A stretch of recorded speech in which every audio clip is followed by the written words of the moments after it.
So, hi students, this is Samir Nasir from Nasir Academy channel. I have come back once again to teach you the compound microscope. देखो बेटा compound microscope बहुत easy तरीके से मैं बताऊंगा, कोशिश भी करूंगा कि आपको आसानी से समझ में आ जाए। देखो कंपाउंड माइक्रोस्कोप क्या होता है। कंपाउंड माइक्रोस्कोप एक ऐसा माइक्रोस्कोप है जिसमें दो लेंसेज लगी होती है। एक होता है ऑब्जेक्टिव लेंस, दूसरा होता है आईपीस। ऑब्जेक्टिव लेंस जो होता है वो आईपीस से छोटा होता है, ठीक है। और ऑब्जेक्टिव लेंस और आईपीस कंपाउंड माइक्रोस्कोप में एक दूसरे से रैक एंड पिनियन अरेंजमेंट्स के थ्रू क्या होता है, एडजस्ट होते हैं, जिसके अकॉर्डिंगली हम क्या करते हैं, अपने अकॉर्डिंगली हम उनके बीच के डिस्टेंस को कम या ज्यादा कर सकते हैं, कम या एनहांस कर सकते हैं। तो सिंपल सी चीज मैंने क्या कहा कि देखो कंपाउंड माइक्रोस्कोप क्या है। कंपाउंड माइक्रोस्कोप में याद रखिएगा टोटल टू लेंसेज होते हैं। टोटल कितने लेंसेज होते हैं? टू लेंसेज होते हैं। दोनों लेंस कैसे होते हैं? दोनों लेंस जो होते हैं वो कॉन्वेक्स लेंस होते हैं। अब और याद रखिए बेटा कि इसमें जो दोनों लेंसेज हैं, एक लेंस होता है जो ऑब्जेक्ट की तरफ रखा जाता है। जो ऑब्जेक्ट की तरफ रखा जाने वाला लेंस होता है इसे हम लोग क्या कहते हैं? ऑब्जेक्टिव लेंस कहते हैं। और वो लेंस जो पर्टिकुलरली याद रखिएगा जिसके थ्रू हम लोग ऑब्जर्व करते हैं, हम अपनी आंखों को प्लेस करते हैं, उसे हम लोग क्या कहते हैं? आईपीस कहते हैं। ऐसे लेंस को हम लोग क्या कहते हैं? आईपीस कहते हैं। जैसा कि मैंने आपसे कहा कि जो हमारा ऑब्जेक्टिव लेंस होता है बेटा, ऑब्जेक्टिव लेंस होता है कंपाउंड माइक्रोस्कोप का, वो साइज में क्या होता है? आईपीस से छोटा होता है। ये याद रखिएगा, ठीक है ना। क्योंकि ये अगर चेंज आप करते हैं तो वो तुरंत क्या होगा, कंपाउंड माइक्रोस्कोप से सारी कंडीशन चेंज आएगी टेलीस्कोप में, ठीक है। अब हमने क्या किया, हम लोगों ने याद रखो पर्टिकुलरली हमने क्या देखा, हमने ये देखा कि कंपाउंड माइक्रोस्कोप होगा जिसमें दो लेंसेज होंगे। दोनों के दोनों क्या होंगे? दोनों के दोनों कॉन्वेक्स लेंसेज होंगे। और ये कॉन्वेक्स लेंसेज जो होंगे इनमें एक की फोकल लेंथ ज्यादा होगी, दूसरे की फोकल लेंथ कम होगी। जो लेंस जो है कंपाउंड माइक्रोस्कोप का, जो लेंस ऑब्जेक्ट की तरफ रखा जाएगा उसे हम लोग क्या कहते हैं? Objective lens. और जिसके थ्रू हम लोग अपने आई के थ्रू हम लोग क्या करते हैं? ऑब्जर्व करते हैं। यानी जो पर्टिकुलर लेंस के करीब हम अपनी आंख रखते हैं उसे हम लोग क्या कहते हैं? आई लेंस कहते हैं, आईपीस कहते हैं, आई लेंस कहते हैं। अब याद रखिए आईपीस जो है उसकी साइज जो होती है पर्टिकुलरली हमारे ऑब्जेक्टिव लेंस से क्या होती है? बड़ी होती है। इनमें कुछ चीजें आपको पहले से जानना पड़ेगा। जैसे सबसे पहले याद रखिएगा कि जब दोनों लेंसेज हैं तो दोनों लेंसेज की अपनी कोई ना कोई फोकल लेंथ होगी। दोनों लेंसेज के थ्रू जो इमेज फॉर्म होगा उनका कुछ ना कुछ डिस्टेंस होगा। तो उन सारी चीजों को हम लोग देखेंगे।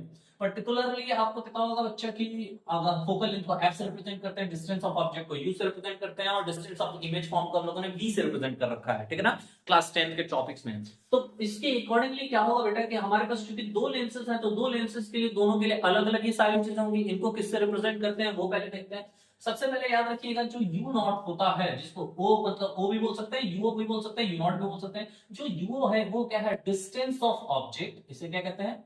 Distance of object from distance of object from objective lens, ठीक है ना। जो ऑब्जेक्ट के पास ऑब्जेक्टिव लेंस के पास रखी होती है, उस ऑब्जेक्टिव लेंस से ऑब्जेक्ट की जो डिस्टेंस है इसे हम लोग किससे रिप्रेजेंट करते हैं? यू नॉट से रिप्रेजेंट करते हैं।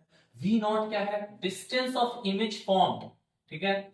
Distance of image form bye objective, यानी ऑब्जेक्टिव लेंस के थ्रू जो इमेज फॉर्म होगी उस इमेज की ऑब्जेक्टिव लेंस से जो डिस्टेंस होगी हम लोग वी नॉट से रिप्रेजेंट करेंगे। इसके बाद बच्चा हमारा क्या रहेगा? इसके बाद हमारा आ जाएगा एफ नॉट या एफ ओ। इसको क्या करेंगे? फोकल लेंथ ऑफ, इसे हम कहेंगे focal length of objective lens. ठीक इसी तरीके से सिमिलरली हम क्या करेंगे? आईपीस की भी बात कर लेंगे। तो यूई क्या होगा? UE is the distance of image. Confuse नहीं होइएगा, ठीक है ना। इसमें दो इमेजेस फॉर्म होते हैं कंपाउंड माइक्रोस्कोप में। एक होता है ऑब्जेक्टिव लेंस की वजह से बना हुआ इमेज, और एक होता है आईपीस की वजह से बना हुआ इमेज। आईपीस की वजह से जो बना हुआ इमेज होता है वो क्या होता है? फाइनल इमेज होता है। और ऑब्जेक्टिव लेंस की वजह से जो बना हुआ इमेज होगा वो ऑब्जेक्ट आईपीस के लिए एक ऑब्जेक्ट की तरह बिहेव करता है। तो मैं यहां पे क्या लिख रहा हूं? यूई क्या स्टैंड करेगा? जो ऑब्जेक्टिव लेंस इमेज बना रही है वो इमेज क्या होगा? आईपीस के लिए ऑब्जेक्ट की तरह बिहेव करेगा। तो उस इमेज और आईपीस के बीच का जो डिस्टेंस है उसे हम लोग किससे रिप्रेजेंट करते हैं? यूवी से रिप्रेजेंट करते हैं।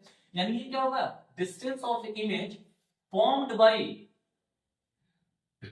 formed by objective formed by objective distance of image formed by objective from eyepiece, यानी eyepiece से उस इमेज की डिस्टेंस जो इमेज ऑब्जेक्टिव लेंस ने बना रखी है। तीसरा अगला क्या होगा? अगला होगा हमारा वीई। वी होगा डिस्टेंस ऑफ इमेज फॉर्म या डिस्टेंस ऑफ फाइनल इमेज। कौन सा image? Final image. Distance of final image from eyepiece. And the last one is FE. FE क्या होगा? जैसा कि एफओ जो लिखा है focal length of objective lens, इसी तरीके से एफ ई क्या होगा, focal length of eyepiece. Eyepiece का जो फोकल लेंथ होगा उसे हम लोग किससे रिप्रेजेंट करेंगे, एफ ई से रिप्रेजेंट करेंगे। अब कुछ टॉपिक्स जो है मैग्नीफाइंग पावर के हैं, तो मैग्नीफाइंग पावर क्या होगा, कैसे निकालेंगे वो समझ लीजिएगा।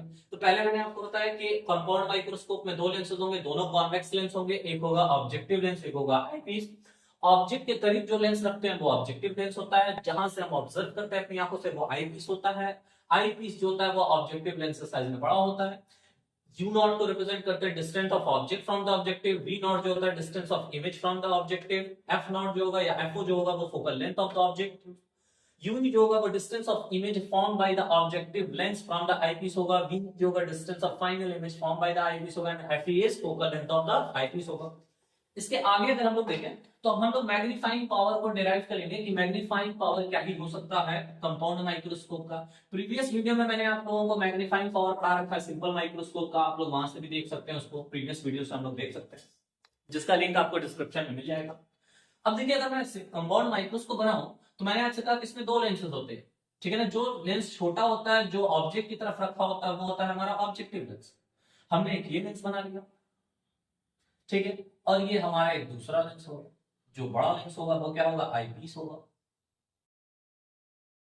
ठीक है, ये हमारा दूसरा लेंस होगा। अब इस ऑब्जेक्टिव के पास क्या रखा होगा, एक ऑब्जेक्ट रखा होगा एबी, एक रेज बेटा आएगी, ठीक है। एज यूजुअली हम लोग जानते हैं कहां से गुजरेगी, फोकस पॉइंट से इसके गुजरेगी।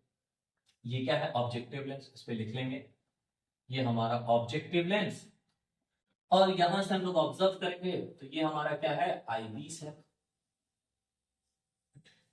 अब इसमें देखिए कि रेस के थ्रू इमेज फॉर्मेशन के लिए एटलीस्ट दो रिफ्रैक्टेड रेज हमें चाहिए। एक तो हमें दिख रहा है यहाँ पे ऐसे जा रहा है, दूसरा जो होगा वो ऑप्टिकल सेंटर से जाएगा, कुछ इस तरीके से इंटरसेक्शन करेगा। आप देख रहे हो यहाँ पे इसका इमेज फॉर्मेशन हो गया, ये जो है ए बी ऑब्जेक्ट का इमेज बन गया यहाँ पे ए डैश बी डैश। अब देखो ए डैश बी डैश जो इमेज है वो इस आई पीस के लिए एज अ वर्चुअल ऑब्जेक्ट की तरह बिहेव करेगा, और इसका फाइनल जो इमेज होगा वो हमें दिखेगा बाय आई पीस के थ्रू। तो अब इसके लिए भी हम लोग एक इमेज बनाएंगे, तो देखो सेम वे में एक पैरेलल बीम ऑफ लाइट आएगी जो रिफ्लेक्ट होकर के सीधा ऐसे गुजर जाएगी, ठीक है। दूसरा क्या होगा, दूसरा ऑप्टिकल सेंटर से जाएगा, उसमें कोई डेफिनेशन देखने को नहीं मिलेगा, ये पूरी तरह से क्या होगी, पीछे की तरफ आएगी, ठीक है। अब देख रहा हूं इन दोनों में यहां पे इंटरसेक्शन हो रहा है, ये क्या हो गया हमारा A double dash B double dash. A double dash B double dash जो है इस आई पीस के थ्रू इस ए बी ऑब्जेक्ट का बना हुआ फाइनल इमेज है।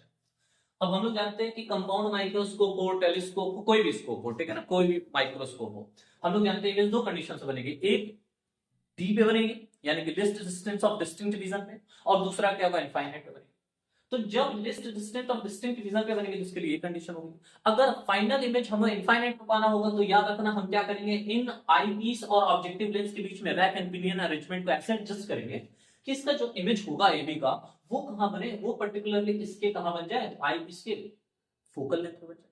तो क्योंकि जब फोकल लेंथ पे बनेगा तो ये ऑब्जेक्ट अगर फोकल लेंथ पे आएगा इसके लिए, तो इसका इमेज फाइनली हमें मालूम है कहां बनेगा, इनफाइनाइट पोजीशन पे बनेगा, ठीक है। आइए सारी चीजों के वर्डिंग हम लोग करते हैं, सिंबलाइजेशन करते हैं। मैंने जैसा कहा कि ऑब्जेक्टिव लेंस से ऑब्जेक्ट का जो डिस्टेंस होता है इसे यू नॉट से या यूए से रिप्रेजेंट करते हैं, हमने यूओ दिखा दिया।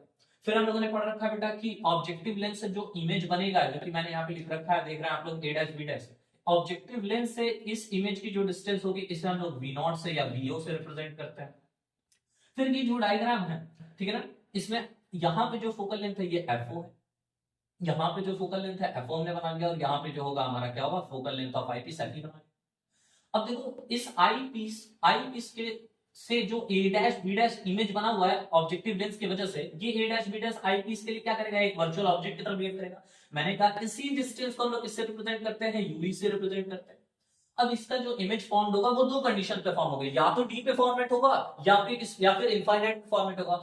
ये कंडीशन के अकॉर्डिंगली हमें दिख रहा है कि ये डी पे फॉर्मेट हो रहा, तो हम लोग क्या लिख सकते हैं, ये हमारा जो इमेज हो गया वो क्या हो गया, डी हो गया।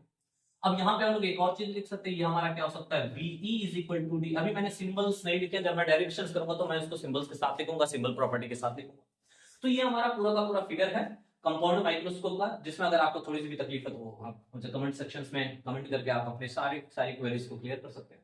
अब हम लोगों ने मैग्नीफाइंग पावर पढ़ना है, तो मैग्नीफाइंग पावर का हमने प्रीवियस वीडियो में उसमें डिस्कशन किया था। तो हम लोग ये जानते हैं कि किसी भी ऑप्टिकल डिवाइस का जो मैग्नीफाइंग पावर होता है वो होता है visual angle subtended by image to that of the visual angle subtended by the object. ये रेशियोज होते हैं, यानी m इज इक्वल टू होता है बीटा अपॉन अल्फा के। ठीक है, तो अब बीटा क्या होता है आपको पता है, जो फाइनल इमेज होगा, फाइनल इमेज लेंस के थ्रू बना हुआ जो फाइनल इमेज होगा, वो फाइनल इमेज हमारे आईज के ऊपर जो एंगल सबटेंड करेगा, हम यहां से देख रहे हैं इसको, तो हमारे आईज के ऊपर जो एंगल सबटेंड करेगा that angle is what called, इसी एंगल को हम लोग क्या कहते हैं, बीटा कहते हैं। इस एंगल को हम लोग क्या कहते हैं, बीटा कहते हैं। तो अब इसके अकॉर्डिंगली अगर हम लोग देखें बेटा सिंपली, तो मैं यहां पे क्या करूंगा, मैग्नीफाइंग पावर निकालने की कोशिश करूंगा कंपाउंड माइक्रोस्कोप में, बहुत इजी वे में, बहुत इजी वे में। ध्यान रखें कि अगर हम लोग नेट डाइस से अगर किसी ऑब्जेक्ट को देखते हैं बिना कोई स्कोप वगैरह कुछ भी लगाए, तो हम लोगों को मालूम है, हम लोग जानते हैं बेटा सिंपल सी चीज कि इस केस में हमारा जो मैग्नीफाइंग पावर एम होगा, पर्टिकुलरली जो मैग्नीफाइंग पावर होगा किसी भी ऑप्टिकल डिवाइस का, वो होता है इसके इक्वल बीटा अपॉन अल्फा के। और हम जानते हैं कि ये एंगल्स काफी छोटे होते हैं, तो ये किसके सिमिलर हो जाएंगे, ये अपने tan के फॉर्मेट के, यानी कि tan beta upon tan alpha के इक्वल हो जाएंगे। यानी कि हमें किसी भी कीमत पे क्या निकालना होगा, tan बीटा और tan अल्फा की वैल्यू निकालनी है। tan अल्फा क्या है, tan alpha is the visual angle subtended by the object at our eye. ठीक है ना, लास्ट वीडियो पढ़ा रखा है। यानी कि जब हम किसी ऑब्जेक्ट को नेक्ड आई से देख रहे हैं, बिना किसी डिवाइस के यूज के देख रहे हैं, तो वो ऑब्जेक्ट हमारी आईज के ऊपर डायरेक्ट एंगल बना रहा है, जिसे हम लोग अल्फा कहते हैं। और हम लोग उसको कंडीशन कर रखे थे कि अल्फा जो होगा तभी हम निकाल लेंगे जब ऑब्जेक्ट हमारा रखेंगे हम लोग डी डिस्टेंस पे रखेंगे। तो उसके अकॉर्डिंगली हम लोगों ने पाया था क्या, हम लोगों ने ये पाया था कि जो हमारा tan अल्फा होगा, ठीक है, tan अल्फा, ठीक है ना, यहां से देखो tan अल्फा ये ऑब्जेक्ट है, अगर हम लोग यहां से देख रहे हैं, तो अब मैं इसको डायरेक्टली आंखों से यहां जोड़ दूं, डायरेक्टली मैं इसको यहां से यहां तक जोड़ दूं, यहां से डायरेक्ट इसको एक हाइपोटेनस से जोड़ दूं, तो क्या होगा कि एक एंगल यहां पे बनेगा हमारे आईज के ऊपर, वो होगा tan अल्फा। दिखा नहीं रहा हूं मैं बस आपको बता दे रहा हूं कि अगर मैं इस एबी ऑब्जेक्ट को यहां से ले जाकर के आई से कनेक्ट कर दूं, तो एक रेज ये जा रही है, दूसरी रेज ये जाएगी, यहां पे जो एंगल होगा, जैसे जैसे आप ऐसे इसको ऐसा बना सकते हो, सिंपली याद रखो, ठीक है ना, ऐसा बना सकते हो। ये ऑब्जेक्ट हम लोग यहाँ से कनेक्ट कर सकते हैं, सिंपल सी चीज, यहाँ से ऑब्जेक्ट से कनेक्ट कर लेंगे, तो अब ये ऑब्जेक्ट एक रे ऐसे जा रही है, दूसरी यहाँ है, यहाँ क्या बनेगा, tan अल्फा बन जाएगा। सिंपल सी चीज। ये भी कितना डिस्टेंस पे, डी डिस्टेंस पे हम लोग इवैल्यूएशन करेंगे, तो यहाँ से क्या होगा, tan अल्फा। इस ट्रायंगल में देखो ए बी, यहाँ पे मैंने कोई भी एक नाम दे दिया, क्या ले दिया मैंने, ओ ले दिया, ठीक है ना, ए बी ओ। तो इस ट्रायंगल में आप देखो tan अल्फा की वैल्यू कितनी होगी, ए बी अपॉन डी। यहाँ से होगा tan alpha is equal to हमारा होगा ए बी अपॉन डी, ठीक है। फिर उसके बाद अगर हम लोग tan बीटा की बात करें, तो tan बीटा निकालने के लिए हमारे पास कौन सा ट्रायंगल है, A double dash B double dash O. अगर मैं इस ट्रायंगल की बात करूंगा, तो in triangle A double dash B double dash O, यहां पे क्या आएगा हमारा tan beta is equal to perpendicular upon base. तो इसके अकॉर्डिंगली परपेंडिकुलर क्या आएगा हमारा, परपेंडिकुलर होगा A double dash B double dash upon value क्या होगी, बी हो जाएगी। हमने tan अल्फा निकाल लिया, tan बीटा निकाल लिया, अब हमें निकालना है मैग्नीफाइंग पावर। हम लोग को मालूम है मैग्नीफाइंग पावर क्या होता है, m is equal to tan beta upon tan alpha. यहां से क्या होगा, tan बीटा की वैल्यू हम लोग लिख सकते हैं, दैट सिंपलाइज tan बीटा की वैल्यू लिखिएगा, m is equal to tan beta कितना है बेटा, tan बीटा है हमारा a double dash b double dash upon d divide by tan alpha. tan alpha की वैल्यू क्या है, ab upon d। Division changes to multiplication, division जो होगा मल्टीप्लिकेशन पे चेंज होगा, तो इसका रेसिप्रोकल हो जाएगा, ये हो जाएगा m is equal to a double dash b double dash d into d upon ab। अब आप देख रहे हो d से d कैंसिल हो गया, हमारे पास मैग्नीफाइंग पावर क्या है, मैग्नीफाइंग पावर है ये a double dash b double dash upon क्या हो गया ab, ठीक है ना। यानी कि ये क्या है, फाइनल इमेज अपॉन ऑब्जेक्ट। अब हम क्या करेंगे, अगर इन दोनों न्यूमरेटर और डिनोमिनेटर दोनों में a डैश b डैश से अगर मल्टीप्लाई करें, ठीक है ना, a डैश बी डैश से अगर दोनों न्यूमरेटर और डिनोमिनेटर दोनों में मल्टीप्लाई कर लें और इनके डिनोमिनेटर्स को आपस में इंटरचेंज कर लें, तो हमें क्या मिलेगा, m is equal to A double dash B double dash upon A dash B dash into ये क्या होगा, A dash B dash upon A B. कुछ यहां से देखने को मिल रहा है बेटा, कुछ यहां से समझ रहे हो, यहां से ए डैश बी डैश क्या होगा, ए डैश बी डैश देख रहे हो, that is the height of image formed by the objective lens upon A B, देख रहे हो ए बी क्या होगा, A B is the height of object, ठीक है ना। तो इस केस में हम लोगों ने पढ़ रखा था मैग्निफिकेशन। मैग्निफिकेशन हम लोगों ने पढ़ रखा कि height of image to the height of object, height of image is to the height of object is called magnification power, ठीक है ना। तो यानी हम लोग यहां से क्या लिख सकते हैं, m इज इक्वल टू ये हो सकता है हमारा m नॉट, ठीक है ना, यानी mo इनटू ये क्या होगा हमारा me। ये हो गया magnifying power of compound microscope, that would be equal to the product of the magnifications of the two connected or two adjoint particular lenses in the compound microscope। ये हो गया हमारा m is equal to m naught into me। अब हमें magnifying power बतानी है, magnifying power. तो एक बात देखते हैं हम लोग, मैग्नीफाइंग पावर यहां से हम लोग निकाल लेंगे। यहां से हमारा क्या होगा, m is equal to ME की वैल्यू, एमई की वैल्यू अगर मैं लिखना चाहूं तो एमई की वैल्यू मैग्निफिकेशन है, ठीक है ना, क्या है, मैग्निफिकेशन है, ठीक है। ये हो गया, हमने यहां लिख दिया एमओ और इसको मैंने यहां लिख दिया एम, यानी ये एमओ क्या है, magnification through objective lens, ME क्या है, मैग्निफिकेशन थ्रू द आईपीस। तो मैग्निफिकेशन का एक और फार्मूला पढ़ रखा हम, distance of, ratio of distance of image to the distance of object, यानी कि v अपॉन u पढ़ रखा है हमने। तो इसको हम लोग उसके फॉर्मूले में चेंज कर सकते हैं। तो ऑब्जेक्टिव लेंस की बात करें तो इसके थ्रू जो बना हुआ इमेज होगा वो क्या है, v0 डिस्टेंस पे, vo डिस्टेंस पे, और इसके थ्रू जो ऑब्जेक्ट है वो uo डिस्टेंस पे, स्टैंड बाय मोड पे। तो यहां से हम लोग लिखना चाहे तो ma को वैल्यू हम लोग लिख सकते हैं। देखो ये v0 क्या है, लेंस के दूसरे साइड में है, तो ये v0 जो होगा पॉजिटिव। अब मैं लेंस के सारे वैल्यूज को विद सिंबल लिख रहा हूं। फिर उसके बाद क्या होगा, distance of image upon distance of object. अब डिस्टेंस ऑफ ऑब्जेक्ट क्या है, डिस्टेंस ऑफ ऑब्जेक्ट है u0, u0 जो है लेंस के पहले है इसलिए ये नेगेटिव होगा। तो यहाँ क्या हो जाएगा हमारा v0 अपॉन u0 नेगेटिव, तो नेगेटिव लगाएंगे, यहाँ पे माइनस लगा दिया। इनटू क्या होगा, me होगा, इनटू क्या होगा, me होगा, ठीक है। तो me के लिए देख लो, me के लिए, me की बात करें तो me के केस में क्या होगा, डिस्टेंस ऑफ इमेज d, यहां से आकर देखो d, और डिस्टेंस ऑफ ऑब्जेक्ट इसके लिए a डैश b डैश कितने डिस्टेंस पे, u डिस्टेंस पे। तो यहां पे अगर मैं लिखूं तो देख लो ये दोनों चीज लेंस के पहले है, तो यहां पे क्या होगा, d नेगेटिव और u नेगेटिव, ठीक है, माइनस से माइनस कैंसिल। फाइनली हमारे पास magnification of magnifying power of compound microscope क्या आएगा, minus v0 upon u0 into d upon ue। ये हो गया magnifying power of compound microscope. लेकिन बेटा हम लोग क्या जान रहे हैं, हम लोग जान रहे हैं कि इमेज जो होगा वो दो कंडीशंस पे बनेगी। एक क्या हो सकती है, image list distant of distinct vision पे बन सकती है, और दूसरी क्या हो सकती है कि फाइनल इमेज जो होगी वो इनफाइनाइट पे बन सकती है। तो उनके लिए देखो हम लोग क्या ही कर सकते हैं, ये हमारा डायग्राम आपने बना रखा होगा, देखिए कुछ चीजें हम लोग लेकर आते हैं।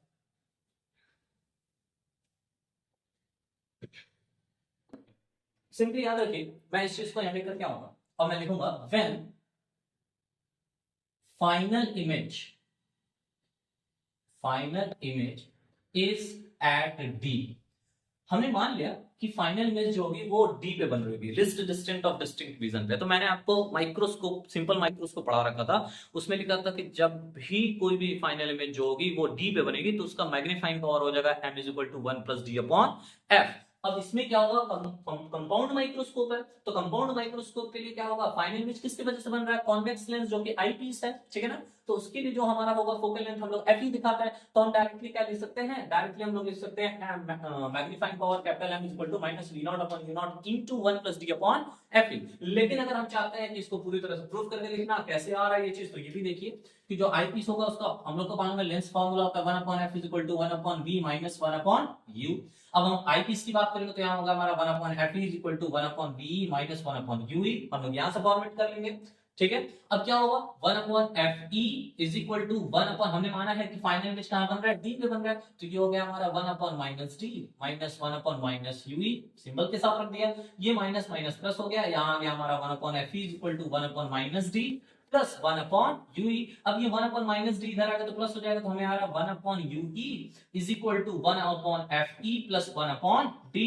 अब दोनों साइड में हम क्या करेंगे, d से मल्टीप्लाई कर लेंगे, तो हमें आएगा d upon ue is equal to d upon fe plus d upon d, यहां से d कैंसिल, यानी कि और यहाँ पे आएगा हमें d upon ue is equal to 1 plus d upon fe।